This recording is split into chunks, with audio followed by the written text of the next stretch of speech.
오늘부터 약 10주, 11주에 걸쳐서 신명기 말씀을 전하고자 합니다. 신명기는 신자가 다시 신자, 재신자, 그래서 다시 전한다. 모세의 회고록입니다. 모세가 120세가 되어서 가나안 땅 들어가기 직전에 마지막 모압 평지라는 땅에서 백성들에게 전한 설교입니다. 인생 말년에 자녀들에게, 후손들에게 인생을 회고하며 광야 생활을 회고한 거죠. 제가 지난주까지 민수기 말씀을 살피지 않았습니까? 이 광야 생활을 회고하며 그가 전한, 여러분, 그러면 만약에 이제 우리의 입장에서 생각해 봤을 때 내가 말년이 되었고 내 자녀와 후손들에게 마지막 당부를 전할 때 여러분, 후회와 회환, 이렇게 살지 말아라 라는 내용이 많을까요? 아니면 기대에 차서 너 뜻대로 마음껏 살아라, 이런 내용이 많을까요? 여러분 같으면 마지막 고별 설교를 한다고 생각해 볼 때 후회와 회환, 야, 이렇게 했더니 안 되더라, 너 그렇게 하면 안 된다, 이렇게 시행착오를 통하여 전하는 내용, 아니면 너 마음대로, 너 마음껏 기대를 펼치고 살아라, 둘 중에 뭐가 많을까? 사실은 기대를 펼치며 네가 원하는 소원대로 살아라, 이렇게 하는 게 가장 좋은 일 아니겠어요? 근데 여러분도 다 살아보셔서 아시겠지만 그런 말보다 항상 후회가 많아요. 항상 회한이 많아요. 나이가 드시면 더 그런 것 같아요. 앞날에 대한 기대와 소망, 이걸 전하는 것보다는 항상 과거 아쉬움, 후회, 미련, 그리고 내가 그렇게 못해서 시행착오에 대한 안타까움, 이런 말들이 아주 많아요. 청개구리가 말을 지지리도 안 듣잖아요. 그러니까 엄마가 그렇게 말해도 안 들어. 그러니까 엄마가 돌아가시기 직전에는 이제 자기가 죽으면 원래는 마른 땅, 강가에서 먼 땅에 묻어달라고 해야 되는데 혹시나 이놈 새끼가 또 말을 안 들을까봐, 거꾸로 들을까봐 강가에다 묻으라고 했어요. 그러면 거꾸로 듣겠지. 근데 이놈이 청개구리 새끼가 꼭 하필이면 그때는 말을 또 곧대로 들어. 그래가지고 강가에다 묻어버렸네. 비가 오니까 막 물이 불어가지고 엄마 무덤이 싹 날아가 버렸어. 그래가지고 지금까지도 개구리가 개굴 비만 오면 그렇게 울어대는 거예요. 우리는 꼭 지나고 나면 후회가 많아요. 여러분은 어떻습니까? 여러분이 만약에 오늘 마지막 내가 무언가를 전해야 된다면 후회가 많을 것 같아요? 감사가 많을 것 같아요? 박완서라는 유명한 수필 작가, 그가 쓴 일상의 기적이라는 그 글을 보면 이런 내용이 나와 있더라고요. 우리 삶을 빗대어서 이렇게 표현한 거예요. 안구 하나에 1억, 눈 2개를 가려면 2억, 신장 바꾸는데 3천만 원, 심장 바꾸는데 5억, 간 이식 7천만 원, 팔다리가 없어 의수와 의족을 끼워 넣으려면 아주 많은 돈. 따라서 지금 2눈을 뜨고 2다리로 건강하게 걸어 다니는 사람은 몸에 51억이 넘는 재산을 지니고 다니는 것과 같습니다.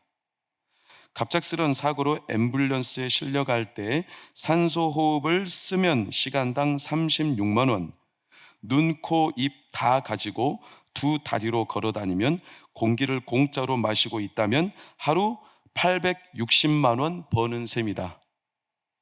그러니까 우리는 지금 가만히 있어도 51억 원의 몸과 하루 860만 원을 벌고 있는 거다. 얼마나 감사한가.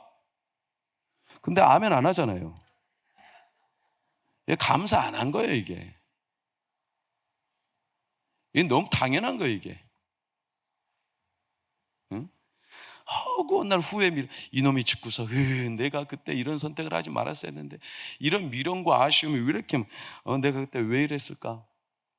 한 아이가 엄마한테, 엄마, 만약 딱 하루만 산다면 지금 아빠랑 살 거야? 엄마가 응, 당연하지. 근데 너 딱 하루만 산다고 그랬다. 하루만 살고 나머지는 지 마음대로 살겠다는 거예요. 우리가 생각만큼 과거를 돌아볼 때 기쁨과 감사와 미래에 대한 기대와 소망보다는 후회와 회환과 시행착오 때문에 느끼는 안타까움과 이 미련이 얼마나 많은지 몰라요. 여러분, 신명기 다시 말씀을 전하는 거예요. 회고하는 거예요. 1장 3절을 보니까 40째 11째 달, 그러니까 광야 생활이 끝났다는 거죠. 40년이 지났다는 거 아닙니까? 모세가 다시 말씀을 이제 마지막으로 전하는 거예요. 그때 당시 모세의 나이가 120세, 느보산에 올라서 가나안 땅을 바라보며, 이때 모세는 심경이 어땠을까요? 섭섭함이 컸을까요? 과거에 대한? 아니면 기대치가 컸을까요? 모세는 어땠을까요? 놀랍게도 신명기 초반을 읽어가다 보면 모세도 섭섭함이 아주 자주 묻어나옵니다. 왜? 모세가 뭐가 가장 섭섭했을까요? 과거에 대해서? 사실은 가나안 땅에 들어가지 못하는 거죠. 그러니까 신명기를 시작과 동시에 모세가 전하는 말이 자주 등장하는데, 1장 37절을 보면 너희 때문에 내게도 진노하여 나도 그 땅으로 들어가지 못한다. 3장 26절 금방 지나서 또 너희 때문에 내게 진노해서 나도 그 땅에 들어가지 못한다. 잊을만 하면 또 4장 21절 너희로 말미암아 내가 그 땅에 들어가지 못한다. 심지어 신명기를 끝내는 34장 4절까지 보면 너는 그리로 건너가지 못하리라는 이 모세 안에 뇌리에 박힌 이 섭섭함, 과거를 돌아볼 때 후회, 회환, 신명기, 이 정도 되면 한이 맺힌 거 아니에요. 이거 신명기가 아니라 한명기야, 한명기. 우리도 마찬가지예요. 세월 앞에 장사 없다고 나이 들고 말년이 되면 왜 이렇게 서운한 일만 많이 생각나? 나한테 왜 이렇게 안 해준 것만 그렇게 많이 생각나는지 몰라요. 사람이 다 별반 차이가 없어요. 모세는 이런 신명기를 쓴 이유가 그러면 자기의 섭섭한 마음을 토로하고 넋두리하기 위해서 썼을까요? 물론 아니겠죠. 사실 우리는 모세가 왜 신명기를 썼는지 끝까지 가봐야 정확한 이제 모세의 의도를 살펴볼 수 있겠지만, 오늘 이 처음의 신명기 가지고 우리가 당장 마음에 와 닿을지는 모르겠어요. 그러나 모세가 자기 섭섭함을 넋두리로 토로하기 위해서 신명기를 남겨놓지는 않았습니다. 왜 그럼 신명기를 썼냐? 과거의 모든 역사를 돌아보며 과거에 우리가 후회하고 아파하고 회한으로 남길 만한 것들을 다 털어내야 새로운 미래를 열 수 있기 때문입니다. 이 과거의 역사를 털어내야. 그러니까 그때 가나안 땅에 못 들어간 게 이제 와서 돌아보니까 길이 없어서 못 들어간 게 아니고, 상황이나 형편이 안 돼서 못 들어간 게 아니고, 40년 전으로 회상해서 가볼까요? 1장 21절 23절을 보면 정확하게 모세가 진단하죠.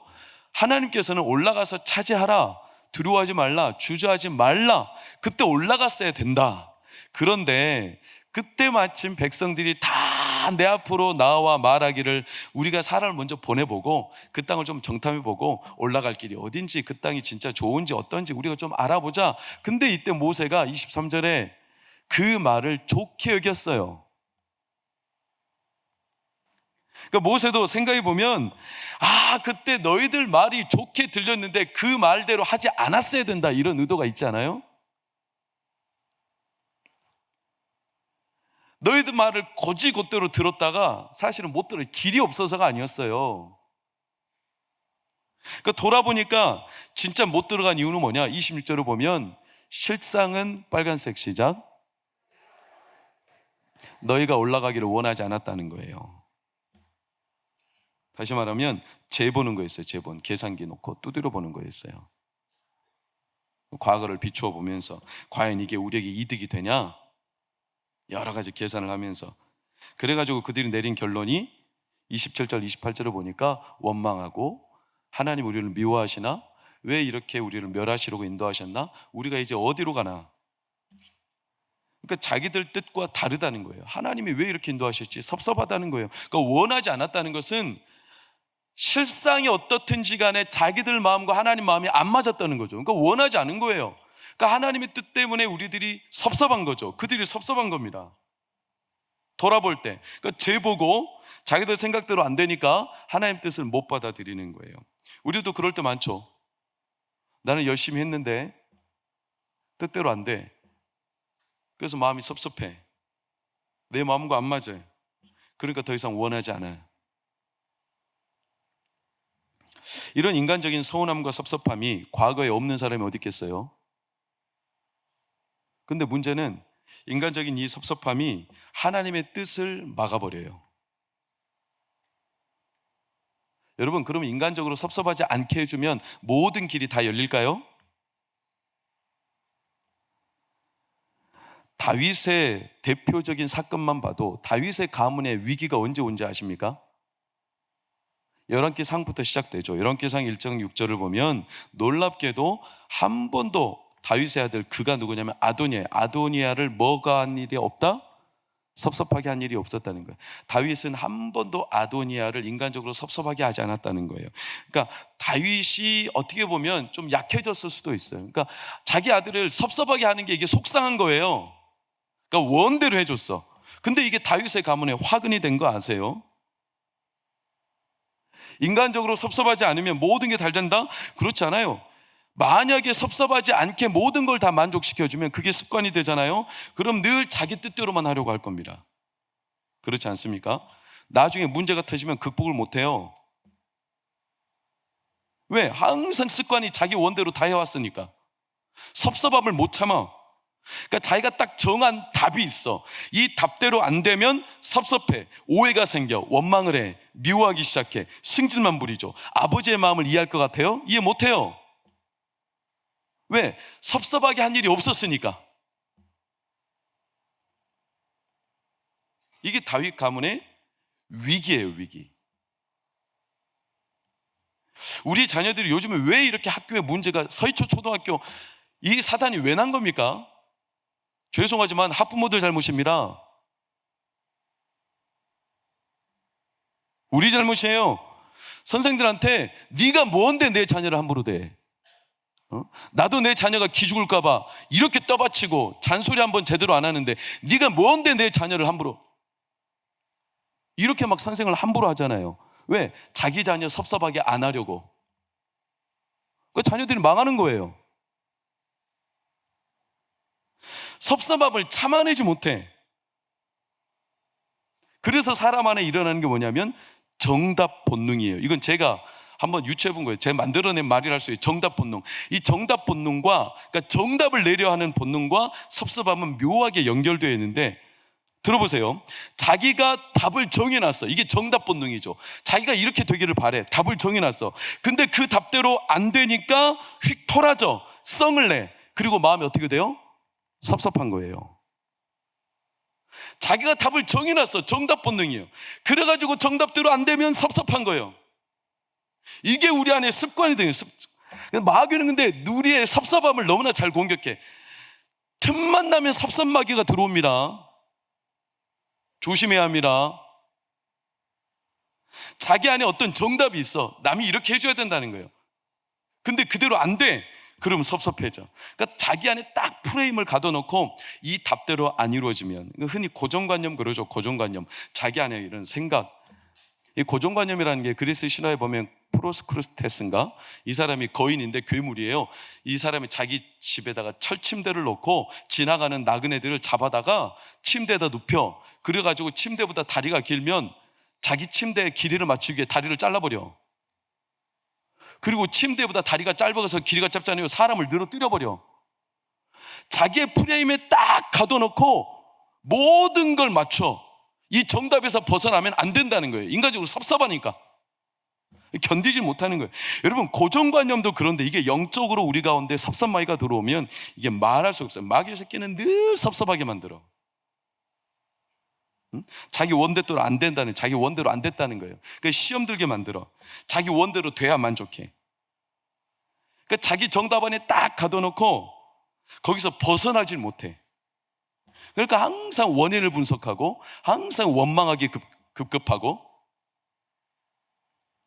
여러분, 답을 정해놓고 산다는 게 얼마나 무서운 해악을 가져오는지를 아십니까? 루안다라는, 아프리카 대륙에 있는 루안다라는 나라 아시죠? 들어보셨어요? 루안다? 루안다라는 나라에 내전이 있었죠. 31년이나 있었습니다. 내전이 왜 일어난 줄 아십니까? 루안다 내전이 원래는 잘 사는 동족이었어요. 그들이 이제 투치족, 후투족이 있거든요.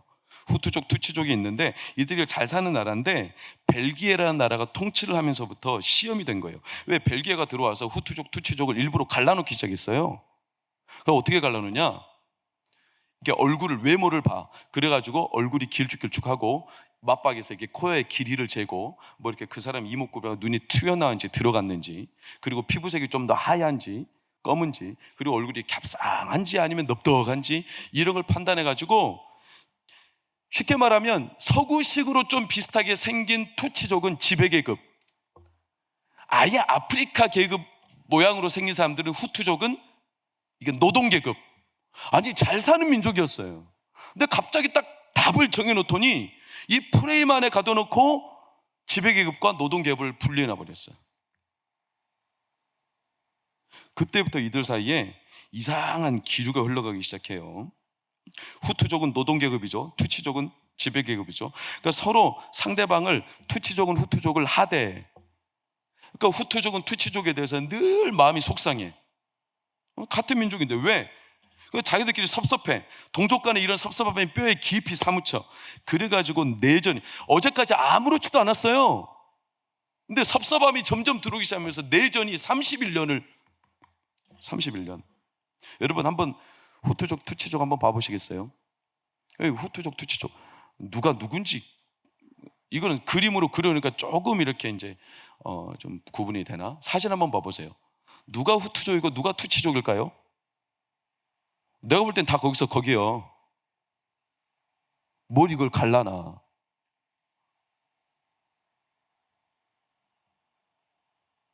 그런데 이걸 일부러 정답에 딱 가둬놓고 갈라놔요. 섭섭함이 막 지배하기 시작해. 이게 불씨가 됐어. 그러니까 내전이 일어나. 그러면서 서로 경쟁하기, 서로 막 지배하기 위해서. 그러다가 후투족이 항상 지배만 받다가 드디어 후투족 출신의 사람이 대통령이 됐습니다. 근데 이 대통령이 1년 만에 그가 탄 비행기가 격추당해서 추락했습니다. 1994년에. 그래가지고 후투족이 의심을 합니다. 누가 우리 비행기를 격추시켰다? 투치족이. 그래가지고 둘이 이제 싸움 납니다. 여러분, 후투족이 투치족을 쥐잡듯 잡기 시작해요. 그때부터는 완전히 이제 극렬하게. 그러니까 루안다 내전이 진짜 클라이막스가 언제냐면 1994년부터 1년 동안 100일 만에 몇 명이 죽냐면 100만 명이 죽어요. 하루에 10,000명씩 죽었다는 소리야.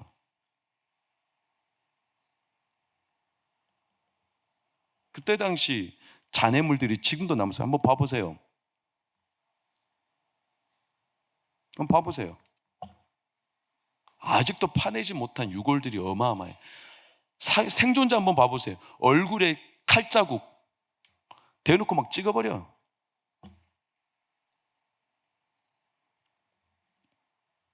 진짜 잔인한 게 뭔지 아세요? 어제까지는 이웃이었어요. 어제까지는 학교 친구였고, 어제까지는 직장 동료였어요. 그런데 어느 순간 자기 안에 섭섭함이 밀려오고 정답에서 벗어나는 사람들이 되자 그때부터는 잔인하게 도륙하기 시작해. 여러분, 이게 얼마나 무서운 마귀의 전략인가. 여러분, 마귀는요, 우리 안에 섭섭함만 던져놓으면, 그러니까 정답을 이미 내려놓고 그 뜻대로 안 되면 섭섭해져. 이것만 딱 불씨를 던져놓으면 교회고 뭐고 싹 갈라 넣어버릴 수 있어요.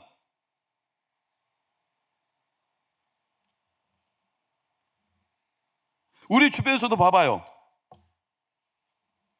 우리 가운데 어떤 사람이 당하는 사고나 사건이 있고, 어떤 사람이 당하는 어떤 병, 그 사람이 망한 거, 신상, 사람들이 그렇게 정답을 내리려 해. 분석 좀 하지 마세요. 그 사람이 그렇게 된 거 이런 거야, 그 사람이 이렇게 된 거 이것 때문에. 분석 좀 하지 마세요. 자기 프레임을 가둬놓고 자기한테만 그러지 꼭 남한테 해답을 내려주려고 그래. 딱 프레임 안에 가둬놓고 정답을 내려요. 정답을. 고난당하는 이들을 향해, 고통당하는 이들을 향해 막, 자기 딴에는 걱정한다고 하는 말인지 모르겠지만 막말을 해요. 왜? 지속은 지속이니까. 남의 속을 몰라요. 지난 화요일날 왔던 이성민 목사님, 아들을 잃은 아픔을 얘기했잖아요. 사실은 한 번도 그분이 강단에서 자기 아들 이야기를 한 적이 없어요. 그날따라 우리 교회에서 하나님 감동 주셔서 하셨어요. 저는 왜냐, 우리 교회는요, 아들을 잃어서 가족의 상실 때문에 아파하는 성도들이 제법 많아요. 저는 하나님 주신 감동이라고 봐요. 근데 그분도요, 뭐가 제일 상처가 됐냐고 저하고 개인적으로 얘기할 때, 교회만 가면 사람들이 너무 쉽게 힘내.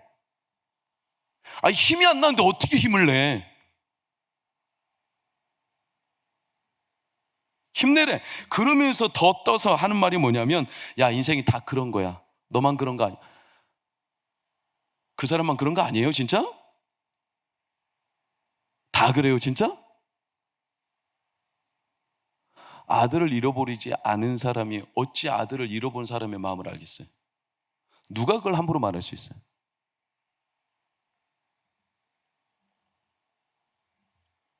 지하철에서 막 애들이 떠들고 있잖아요. 한 아버지가 애들 30명이 막 떠들고 있었다고 하잖아요. 그 공공장소에서 지하철에서 지켜야 될 예의가 있는데, 그 옆에서 지켜보던 한 중년의 신사는 아니에요. 중년의 한 40대 후반, 50대 초반, 중반 아저씨가 막 보냈어요. 이놈 새끼들은 버르장머리 없이 지하철에서 이렇게 떠든다고. 지 부모가, 지 애비가 가르치지도 않고 함부로 키우니까 애들이 저 모양이지 하면서 막 그러는 거예요. 근데 아버지가 정신을 바짝 차려서 그 아저씨한테 사과를 한 거 아니에요. 고개를 숙이고 사과를 한 거 아니에요. 뭐라고 사과하는지 다 아시잖아요. 제가 전에 말씀드렸잖아요. 오늘 아이들 엄마 장례를 치르고 오는 길인데 너무나 경황이 없어서 제가 정신줄 놓고 있다가 애들을 살피지 못했습니다. 그 아저씨가 아무 말도 못했다는 거예요. 여러분, 욥의 친구들이 그런 거 아니겠어요? 욥의 친구들 생각해 보세요. 욥의 고난을 보면서 욥이 고난당하는 이유가 이것 때문이라는 거예요. 욥이 고난당하는 이유가 이 이유 때문이라는 거예요. 그렇게 분석을 하고 정답을 내리려 하고 뭔가 모르게 자꾸 자기 프레임 안에 가둬놓고 거기서 자꾸 해석을 하려고 해. 그게 위로가 하나도 안 되는데. 그런 말은 나도 해요, 나도. 근데 하나도 도움이 안 돼. 이게 잔인한 거예요, 사실은.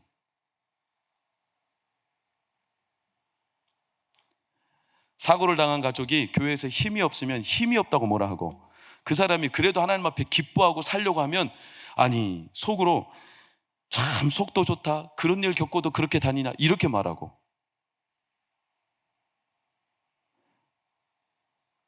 우리 교회는 그런 일이 없기를 바랍니다.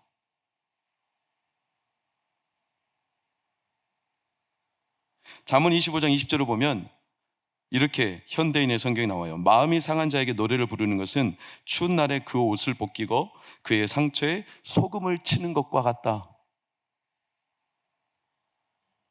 여러분, 이렇게 따지면 십자가는 뭐예요? 십자가는 지금에 와서야 십자가가 우리한테 은혜지, 십자가를 경험하니까 우리한테 은혜지, 십자가 사건이 있을 그날은요, 한 명도 빠짐없이 유대인들이 십자가에 달린 예수님을 보면서 뭐라고 한 줄 아세요?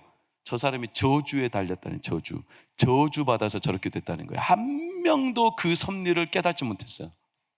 저주받아서. 저놈이 저럴 만한 놈이니까 십자가에 죽지, 이렇게 욕하고 비방하고 뒤에서 험담하고, 그렇게 유대인들이, 만약에 우리가 남의 속 이야기를 모르고 그냥 프레임에 갇혀서 정답 본능으로 해석하려고 하면 우리가 저 십자가에 달린 예수님을 향해서 저주받았다고 말하는 유대인과 뭐가 다르겠어요?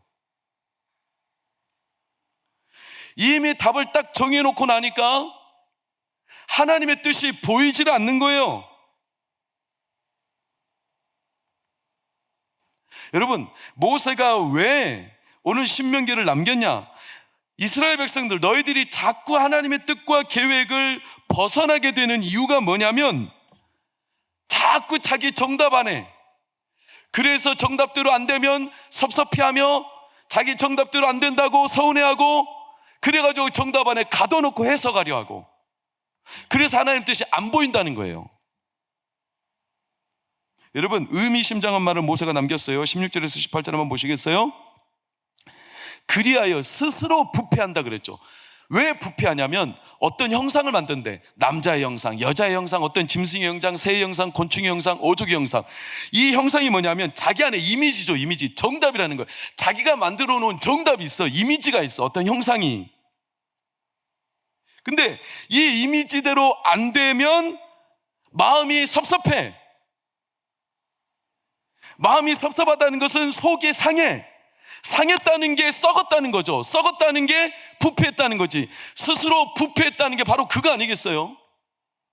왜 부패하냐? 자기가 만들어 놓은 형상이 있어. 이 정답대로 돼야 되는데 거기에서 벗어나니까 자꾸 사람들이 속이 썩어가. 정답대로 안 된다고. 그래서 스스로 부패해 간다는 거예요. 하나님의 뜻이 안 보여요. 여러분, 하나님이 언제 우리를 인도하실 때 답을 정해놓고 인도하신 적이 언제 있어요? 어떤 사람이 사고를 당하고 어떤 사람이 운명에 처하고 어떤 사람이 그런 어려운 일을 당한 게 하나님이 정해놓으신 길입니까? 그걸 가지고 저주다 말할 수 있습니까? 여러분, 그런 말은 함부로 하는 거 아니에요. 그건 하나님의 소관이에요. 그건 남에게나 자기에게나 똑같아요. 그럼 나에게 닥친 어려움이 하나님 나를 무너뜨리려는 하나님의 징조입니까? 그렇게 정답 안에 갇혀 있기 때문에 하나님 뜻이 안 보이는 거예요. 항상 섭섭한 거죠. 여러분, 오늘 그래서 4장 12절을 보면 하나님이 너무나 선명하게 너희에게 뭐 하셨다? 말씀하셨다. 음성으로만 들려주셨다. 형상은 보여주셨다? 안 보여주셨다? 안 보여주셨다. 너희가 그 말소리만 듣고 형상은 보지 못했다. 쉽게 말하면 어떤 이미지를 딱 가둬놓도록 형상은 보여준 적이 없다. 말소리만 듣게 하셨다. 그러니 사랑하는 여러분, 하나님께서 우리를 정해진 답으로 인도하시지 않아요. 진짜 정해진 답이 있다면 그것은 하나님의 선한 뜻밖에 없습니다. 그 외에는 하나님이 우리 가운데 저주로 내 현실을 보며 무너지라고 정해놓은 답은 없어요. 그러니까 두려워하지 마세요. 과거를 보며 섭섭해하지 마세요. 내 뜻대로 정답대로 안 됐다고 마음에 실족하지 마세요. 그 섭섭함을 버려야 진짜 하나님의 뜻이 보입니다. 그 섭섭함을 벗어야 진짜 하나님의 섭리가 보입니다. 섭리가. 그래서 성도는요, 섭섭함으로 사는 게 아니라 섭리를 믿고 살아야 합니다. 모세가 그것 때문에 신명기를 기록한 거예요. 모세가 과거 나도 그 땅에 들어가지 못한 게 너희들 때문이다. 섭섭함을 회고하기 위해서 신명기를 기록한 게 아니에요. 그의 메시지는 아주 단순합니다. 4장까지 펼친 메시지 가운데만 보면 두 단순한 증거, 역사적인 교육. 첫 번째는 에서, 모압, 암몬에 대한 거고, 두 번째는 시온 왕과 바산 왕에 대한 겁니다. 2장 5절, 9절, 19절을 보면 에서의 땅은 에서에게 기업으로 주었으니 너희가 넘보지 말아라. 모압 땅은 롯 자손에게 기업으로 줬으니 너희가 넘보지 말아라. 또한 19절에 보면 암몬 땅도 롯 자손에게 기업으로 줬으니 너희가 넘보지 말아라. 이 백성들이 아무리 돌아봐도 너희보다 잘하는 게 없고 너희들보다 못해 보여도 그들 나름대로 하나님이 약속하신 땅을 하나님이 기업으로 주셨다. 넘보지 말라는 거예요. 반대로 2장 31절, 36절, 3장 1, 2절을 보면 시온과 그의 땅은 너에게 어떻게 하겠다? 넘겨주겠다. 너의 기업으로 삼아라. 그 모든 땅을 우리에게 넘겨주셨다. 3장 2절을 보면 모든 백성 바산왕에 대해서도 네 손에 넘겨주었다. 네 기업으로 주었다. 이 나라들은 이스라엘 백성보다 훨씬 탁월한 민족이에요. 그런데도 불구하고 감히 범접할 수 없는 민족인데 하나님이 기업으로 주셨다는 거예요.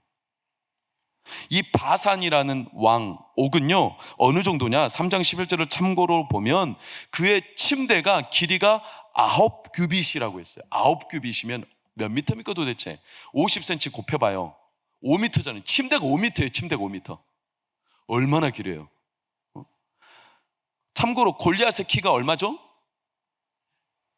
6규빗 한 뼘이에요. 근데 바산왕 옥의 침대는 몇 규빗이에요? 9규빗이에요. 9규빗. 이런 왕의 나라도 하나님이 너에게 기업으로 주셨다. 뭐라는 거예요? 돌아보면 내 답대로 된 게 하나도 없다는 거예요. 에서와 모압과 암몬은 하나님이 그들에게도 기업을 줬고, 바산과 이 시온은 나에게 마치 줄 것처럼, 아니 내가 범접하지 못할 것처럼 여겼는데 하나님이 주셨다는 거예요. 하나님이 이끄시는 섭리는 내 생각대로 된 적이 한 번도 없었다는 거예요. 그러면서 오늘 우리에게 말씀을 선포하시기를 4장 32절을 보세요. 뭐라고 선포합니까? 자, 네가 있기 전에 하나님이 사람을 세상에 창조하신 날부터 지금까지 지나간 날을 회고하여 봐봐라. 지나간 날을 돌아봐봐라. 한번 생각해봐라. 진짜 섭섭한 일만 있었냐? 진짜 네 뜻대로 안 되냐? 하늘의 끝에서 저 끝까지 이런 큰일이 언제 있었냐? 이런 일을 들은 적이 있었냐? 어떤 국민이 불 가운데서 말씀하시는 하나님의 그 엄위하시는 음성을 듣고도 생존한 민족이 어디 있냐 도대체? 34절, 어떤 신이 어떤 민족에게도 보여주지 않는 하나님 자기 자신을 나타낸 민족이 어디 있냐? 너희들은 바로 그런 민족이다. 돌아보면 내 뜻대로 안 돼서 섭섭하고 뭔가 꼬인 게 아니라 모든 게 하나님의 섭리였고, 내 이미지와 내 형상대로 제한해 놓지 말고 그조차도 하나님이 나를 이끌어 가시는 섭리였음을 확신하라. 잠언 25장 22절을 보면 이를 숨기는 것은 누구의 영광이에요? 하나님의 영광이에요. 여러분 무슨 말입니까? 하나님은요, 우리에게 감춰놔 우리 뜻대로 안 되는 일들이 있어요. 그랬다가 감춰진 그 일이 갑자기 서프라이즈 하면서 나와. 왜? 내 뜻대로는 안 됐는데 나중에 보면 하나님이 기가 막히게 그 일을 이루셨어요. 하나님의 영광이에요, 영광. 내 뜻대로 안 됐어도 하나님은 훨씬 탁월하게 그 일을 이루실 거라는 거예요. 이 일을 감추는 것은 하나님의 영광이에요. 보여지는 대로 휘둘리지 말라는 거예요. 보이는 형상, 자기 안에 정답 안에 묶이지 말라는 거예요. 그래서 이사야 선지자도 주여, 주는 진실로 스스로 숨어 계시는 하나님이시니다 이렇게 외쳤던 거예요. 내 뜻과 생각이 완전히 차원이 다를 정도로 하나님은 그 뜻을 이루십니다. 안 보여도, 말씀을 들음만으로도 충분히 확신이 될 때까지. 이걸 알려주고 싶어서 모세가 신명기를 남긴 거예요. 돌아보니 모든 게 다 하나님의 섭리였다. 그래서 1장 5절을 보면 내가 이 일을 너희에게 설명하기로 시작한다. 그러면서 그들에게 담대하게 8절을 보세요. 뭐라고 합니까? 1장 8절, 빨간색 시작. 너희 앞에 있으니 들어가서 그 땅을 찾았지. 과거에 매여 자기 정답대로 안 됐다고 섭섭해서 뒤로 물러나 자기 프레임에 갇혀서 원망하고 분석하지 말고 너희 앞에 하나님의 미래가 있으니 하나님의 섭리를 믿고 미래를 향해 당당히 나아가라. 모세가 이거를 신명기 말씀을 우리에게 들려준 거예요. 여러분 신명기 말씀을 사모하며 읽으시길 축원합니다. 하나님의 섭리가 보입니다. 모세가 이걸 어디서 모압 평지 느보산에 올라서 쫙 요단강으로 내려가는 길목으로 보면 모압 평지가 쫙 보여요. 한번 사진 한번 볼까요? 이 모압 평지가 쫙 저 끝까지 가나안 땅까지 보여요. 그 다음 한번 보세요. 이렇게 막 보여요. 그 다음 한번 봐보세요. 이렇게 펼쳐져 있어요. 제가 나중에 성지순례 가면 진짜 실감나게 제가 막 3D, 4D로 한번 실감나게 묘사해 드릴게. 내가 안 가봐가지고 지금은 묘사를 잘 못하겠어요. 막 영화관도 4D에 가보면 바다 광경이 나올 때는 막 바다 냄새가 나. 막 물이 튀고. 모세가 예전에는 몰랐는데 이 느보산에 올라서 모압 평지를 쫙 보니까 한눈에 보이더라는 거예요. 뭐가? 하나님이 지금까지 인도하신 그 섭리가. 자기가 그 땅에 못 들어가는 게 자기의 경험담이죠. 나는 그때는 인간적으로 서운한 게 왜 없었겠어요? 섭섭했다는 거예요. 그러나 지금은 섭섭한 게 아니에요. 그조차도 하나님이 섭리였다, 섭리. 하나님이 모든 것을 합력하여 선을 이루시는, 우리의 삶이 그렇게 하나님이 섭리하시는 거니까 섭섭하지 말라는 거예요. 여러분 사진 한번 봐보세요. 이게 뭘까요? 이게 뭐처럼 보이세요? 와, 바다처럼 보이세요? 뭐처럼 보입니까? 이미 가본 사람은 알 거예요. 이게 막 바다, 우와, 굉장히 휘황찬란하고 막 빛이 나고 그러죠? 좀 더 한번 키워볼까요? 바로 여기요. 밀레니엄 홀이 바닥이 이렇게 바뀌었어. 여러분 기뻐하십시오. 피서지를 갈 필요가 없어. 밀레니엄만 가도 바다가 펼쳐져. 이제 의자까지 넣어놨어. 이것만 보고 아니 뭐 이렇게 파격적인 변신이냐, 좀 너무나 색깔이 극적이지 않냐 이렇게 말할지 모르지만 저는 너무 기뻐요. 왜냐, 나중에 우리 교회가 리모델링을 지금 이제 기도하고 구하고 있는데, 리모델링할 생각을 하면 여기서 펼쳐질 큰 그림이 얼마나 멋지게 나올까, 이 생각을 하면 이거를 모르는 사람은 야, 색깔이 저게 뭐야 도대체, 왜 부분만 보니까. 여러분, 비행기가 항로로 달려가야 되는데 비행기가 항로에서 이탈할 때가 있어요. 언제 이탈하는 줄 아세요? 언제 이탈할까요? 이게 9.11 테러 사건 이후로 비행기가 항로에서 이탈하는 게 메시지가 됐어요. 어떤 메시지냐, 하이제킹 그래요. 이게 비행기 납치 사건과 같은 어마어마한 비행기 안에 내부적인 사고, 비행기 내부적으로 일어난 사고가 일어났을 때는요, 의도적으로 기장이 항로를 이탈시켜. 항로를 이렇게 이탈시켜. 왜? 관측소 보고 항로가 이탈한 걸 보고 뭐 하라고? 도와달라고 메시지를 보내는 거예요. 놀랍죠? 이탈시켜서 큰일 난 게 아니라 이탈시켜서 도움을 얻어야 되기 때문에 그런 거예요. 저와 여러분의 삶이 과거의 정답에서 이탈됐다고 끝난 게 아니에요. 하나님 때문에 이탈시키셔. 왜냐? 그래야 하나님이 도울 수 있는 신호가 있는 거예요. 자녀들이 내 뜻대로 정답대로 안 갔다고 너무나 섭섭해하지 말아요. 교회도 이탈했다고 자녀들 인생이 끝난 게 아니에요. 답을 정해놓고 살기를 바라지 마세요. 어떤 아이가 엄마한테 엄마 게임기 좀 사줘, 게임기. 야, 넌 지금도 주구장창 게임만 하는데 게임기 사주면 너 완전히 게임에 묻혀서 살라고? 아니야 엄마, 게임기 사주면 내가 게임을 더 이상 안 할지도 몰라. 말도 안 되는 소리하고 자빠졌네.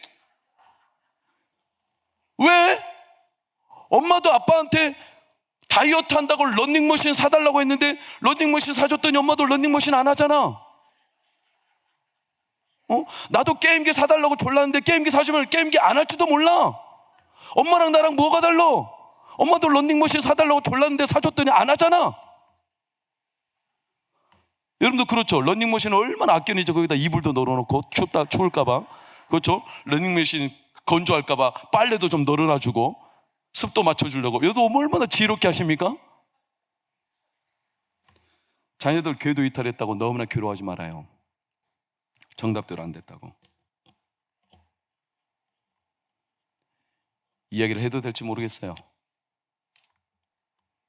그러나 해도 될 겁니다.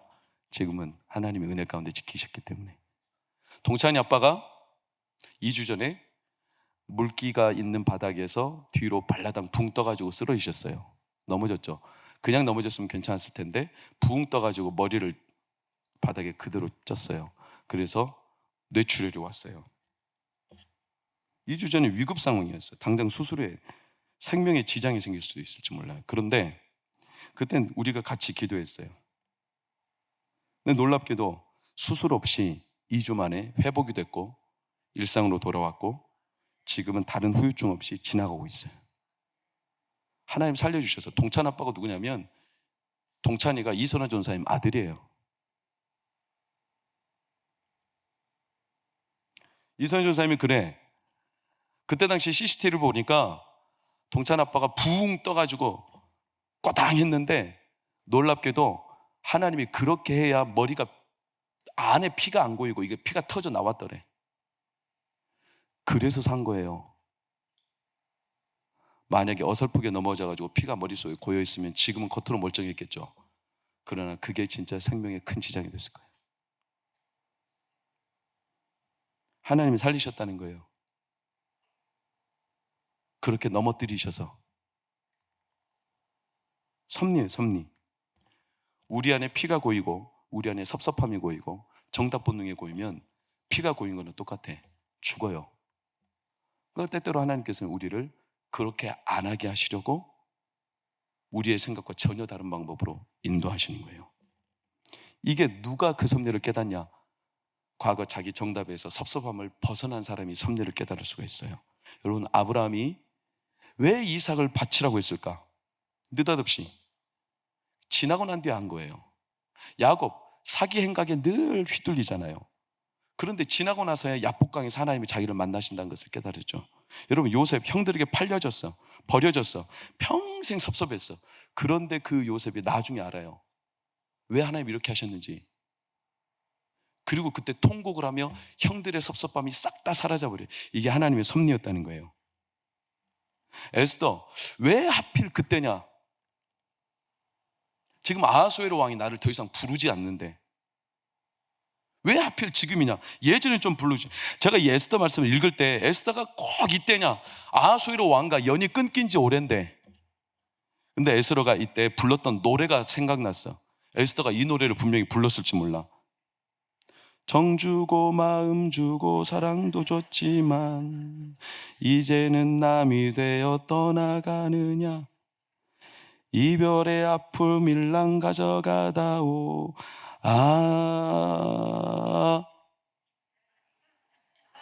성경 몰라도 그런 건 잘 아시죠?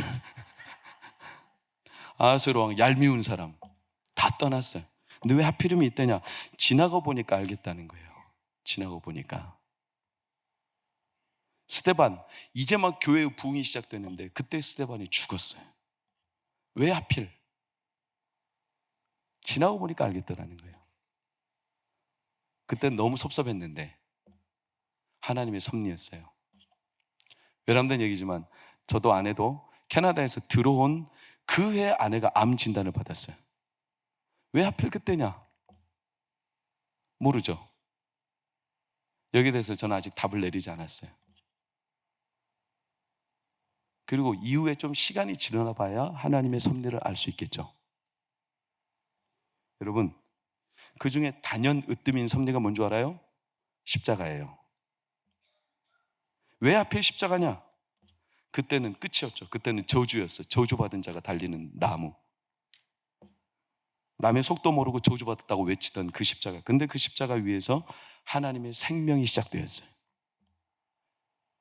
그래서 십자가는 가장 위대한 섭리예요. 제가 생각할 때 신명기의 핵심은 나중에 읽어보세요. 신명기 21장 22절 23절이에요. 거기에 나와 나무에 달린 자마다 저주를 받은 자라고 나와요. 근데 그 신명기의 저주가 십자가를 통해서 생명으로 바뀌어요. 하나님의 섭리예요. 그래서 우리는 신명기를 보면 하나님의 섭리를 확신하게 돼. 그래서 신명기가 왜 신명기인 줄 아세요? 신명나게 읽을 수 있어. 신명기를 묵상하고 읽으시기를 축원합니다. 하나님의 섭리가 보입니다. 그리고 그 하나님의 섭리는 오늘 바로 지금 이 순간 여러분의 삶에 이루어집니다. 오늘도. 여러분, 정답에서 벗어나십시오. 섭섭함에서 벗어나세요.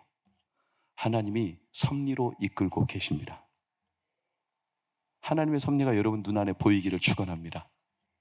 그래서 힘있게 오늘도 나를 이끄시는 하나님을 여러분들이 발견하고 그 하나님의 섭리 가운데 여러분의 인생이 확신으로 하나님이 이끌어 가시는 길을 기뻐하며 살아가실 예수 이름으로 축원합니다. 기도합시다. 하나님, 우리는 아직은 잘 모릅니다. 왜 하필, 왜 우리의 정답에서 벗어난 일들이, 내 생각에서 벗어난 일들이, 왜 이때 이런 일들이 있는지 우리는 잘 모릅니다. 섭섭하고 마음에 원망이 생기고 한탄이 생기고 도무지 알 수 없는 내 현실. 그러나 하나님은 오늘도 여전히 신실하게 하나님의 선을 이루어 가시는 줄 믿습니다. 섭리로 이끄시는 하나님, 여전히 우리를 섭리로 통치하시는 하나님, 하나님을 신뢰합니다. 우리의 성도들의 마음을 주장하사 우리 가운데 모든 섭섭함과 정답에서 벗어나 마음이 무너진 이들을 위로하시고 오늘 그 영혼에 하나님의 섭리로 가득 채워 주시옵소서. 하나님이 보이게 하여 주옵소서. 하나님을 확신케 하여 주옵소서. 하나님이 이끄시는 섭리를 삶 속에 풍성하게 경험하는 은혜가 있도록 축복하여 주옵소서. 이제는 우리 주 예수 그리스도의 은혜와 하나님의 크신 사랑과 성령의 감화 없는 교통위로 평안 인도하심이 오늘도 우리의 삶에 너무도 명확하게 이끄시고 우리의 삶을 정답이 아니라 하나님의 선으로 반드시 섭리하심으로 이끌어 가시는 그 하나님을 믿음으로 보고 느끼고 확신하며 걸어가는 우리 모든 성도들의 앞날과 가정과 그들의 개개인의 미래 가운데 영원히 함께 하시기를 간절히 축원하옵나이다. 아멘.